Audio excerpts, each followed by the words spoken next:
What are they going to do, Michael, about this Tyron Smith situation? Well, it's funny. We had a lot of opportunity one by one between players, between coaches, and the owner to ask that question. And there was a lack of definitive, this is our plan, which is understandable. It's still fairly fresh. It's not really in the team's best interest to say exactly who's going to be their starting left tackle in about 2 weeks.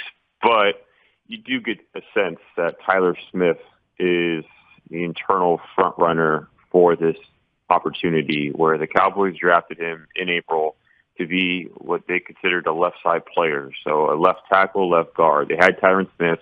So long term, they had Tyron Smith at left tackle. So they envisioned Tyler Smith being the long term successor at that position. But in the interim, he would be someone who would work at left guard, start there, and then kick out to left tackle when needed.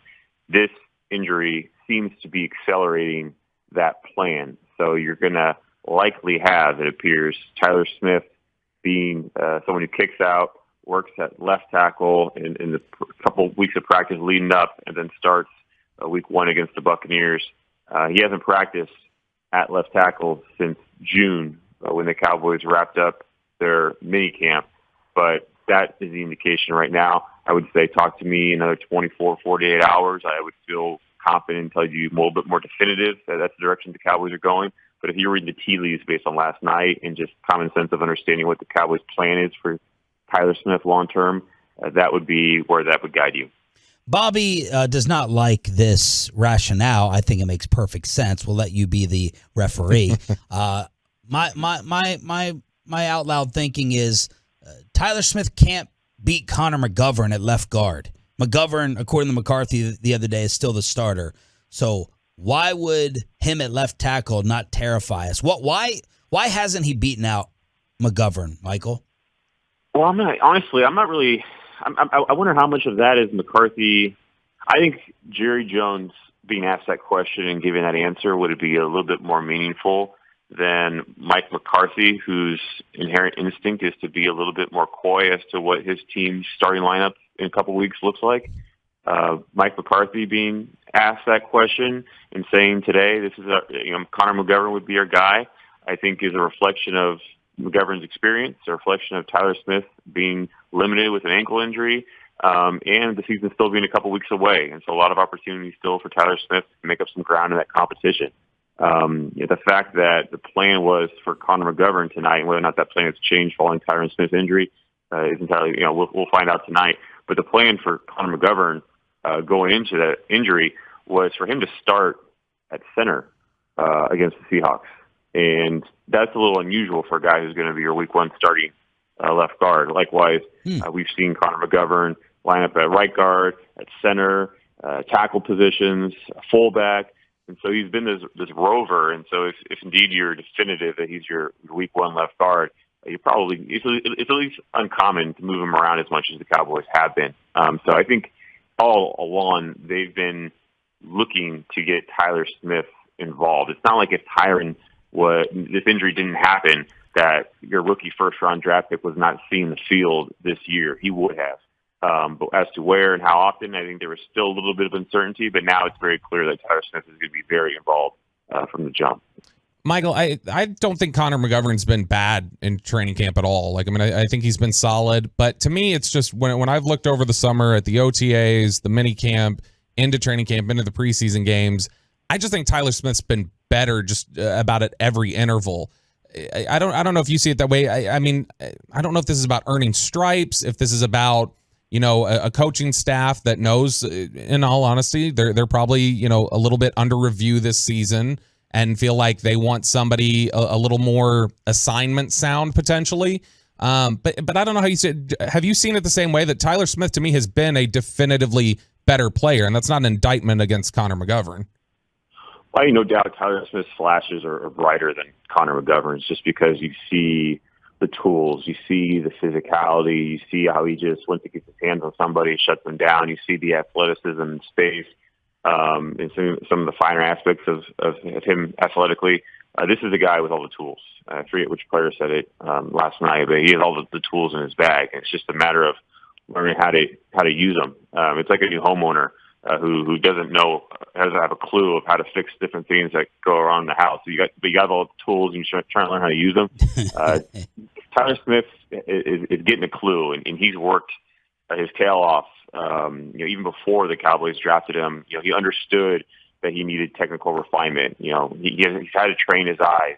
He's had to work on hand placement. He's had to get his hands and feet working together. He's worked with Duke Manyweather privately, along with the coaching that he's received with the Cowboys between Philbin and Blasco, and learning from Tyron Smith, learning from Zach Martin and others in that room. And so he's been in the lab for quite a while to learn his tool bag and how to properly apply it. And so, if this goes the way we think it goes, and Tyler Smith is your week one left tackle, and he's playing a position that, frankly, relative to guards, a little bit more of a home base for him based on his college experience at Tulsa.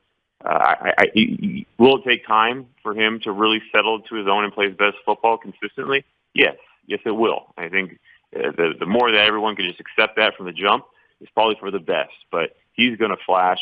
The Cowboys are going to look to establish a run. He's one physical football player who gives the team an edge.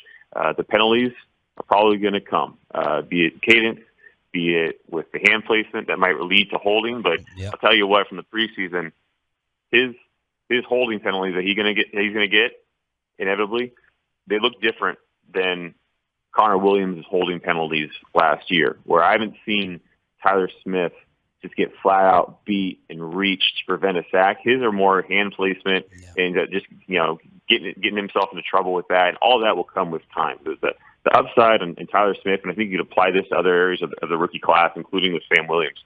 It's very easy when you watch the preseason film to just think to yourself, man, this guy in 2023, 2024, he could really take off. He could really be a sound, high upside type of player. Here in 2022, fortunately for Sam Williams, he doesn't have to jump in and be your starter week one. It sounds like Tyler Smith is going to have to. So there's going to be some growing pains that accompany that, but the future is bright, and you can certainly understand why the Cowboys would be, as it relates to left guard, letting this thing play out, given the strides that he has to make, and Connor McGovern has a whole lot more time on task with the team and at the position.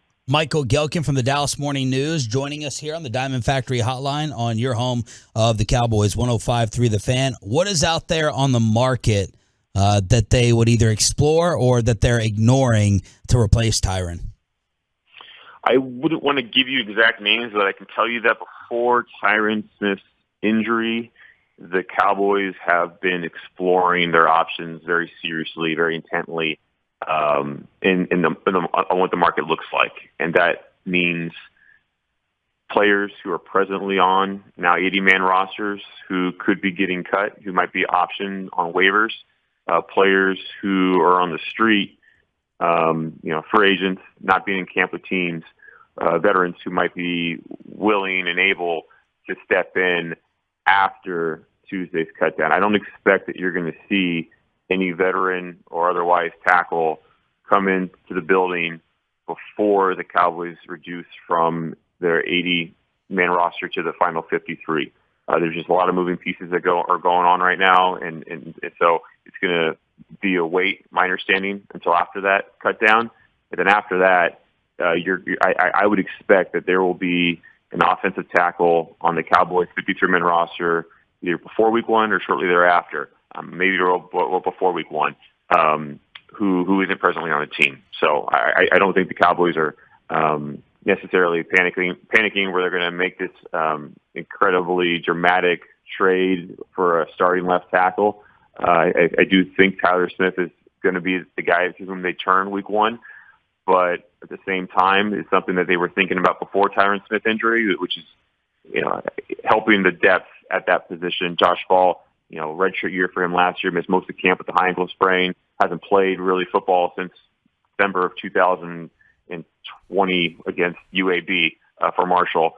And then Matt Walesko, raw before the shoulder injury, and he's one subluxation away from his season being over. So Cowboys are wanting to address that, but right now I think they're going to hold pat for at least a few more days. Michael, do you think that fans should be ticked off at the Cowboys being in this position, or do they deserve some credit for trying to address Tyron's replacement or the backup tackle situations with a Josh Ball, with a Waletzko, or you understand and agree with a lot of the frustration that they put the team and the fan base in this position when Tyron was inevitably going to go down? It's tough. So the Cowboys were on the clock in the first round, number 24 overall. A team that was concerned. What is a team that is concerned with Tyron Smith's injury history? A team that is concerned with Connor Williams' play. A team that believes it needs to improve an offensive line that frankly has aged over recent years. Losing Travis Frederick was a huge blow from which they are still working to recover. What does a team that takes that situation on the offensive line seriously do? With the options available, it drafts Tyler Smith. It drafts a guy who's raw, yes, but physicality-wise, athletically, has all the tools. Someone who, if you stayed in college for another year, is potentially a top 5 pick in the 2023 draft. I mean, he's that sort of talent. They draft a guy who they can develop, plug in right away, and be a more physical presence in the run game at left guard, and then have the opportunity to develop them long-term to be your future left tackle, your successor to Tyron Smith, a guy who checks both those critical boxes on the left side of your offensive line. That's what the team does. It takes it seriously, and that's what the Cowboys did. Now, they also had a lot of faith in their own draft and develop process. They believe that Josh Ball is someone that, despite missing all the critical development time that he happened to miss last year, was someone that could be a swing-type tackle for them. And they also somewhat hedged that bet by taking another super uber-talented, yet very raw out of North Dakota tackle, Matt Waletzko, and they drafted him in day 3. And so I don't know if it's fair to say the Cowboys have completely just had their blinders on and we just thought, Tyron Smith is going to be fine. We don't believe the injury history could be his injury future, and we're just going to roll with him without any sort of backup plan. I don't think that's what the Cowboys did. Now, you might not like the backup plan because you're talking about player development, and that can take time. And it's maybe gone a little bit slower in certain pockets than the Cowboys would love, but it's still part of the process that the team is on, and it is a process the team embarked upon because they took the situation seriously. Michael, here, just in the last minute or so that we have left, what are you looking for tonight against the Seahawks? What do you want to see? What roster battles or starting battles do you think are still up for grabs that we got to establish?